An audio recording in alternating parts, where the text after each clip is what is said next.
morning, folks. I have a Kingdom Era tenor ukulele to show you today, and I am really proud of this one. This project comes out of my research into the first builders of ukuleles in Hawaii. They were 4 guys from Madeira, a Portuguese island, and they ended up in Hawaii, and they brought their Portuguese instruments along. So I've been building instruments in the style of the 1880s and 90s, basically, and then modernizing and updating them as I see fit.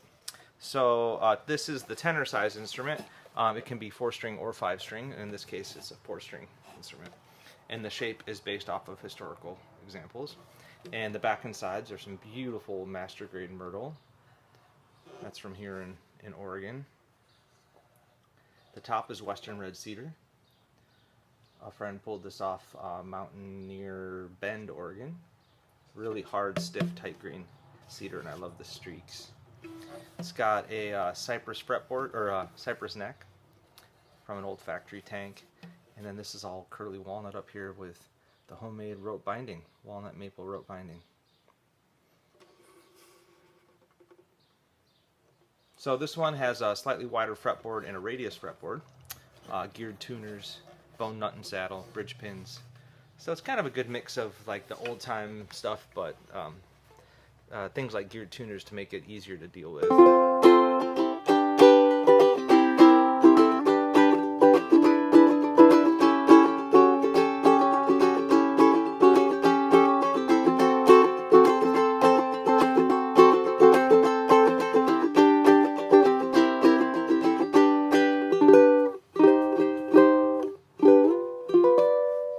And it's very, very lightweight.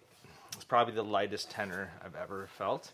But it's solid feeling. If it's too lightweight, it can feel like it's too insubstantial, but I think we got the balance right here.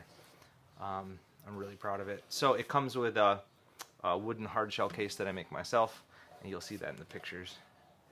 And this customer, Mark, he has family that's Portuguese, and he's done a lot of research into this history and tradition, so it's cool to make an instrument for somebody like that.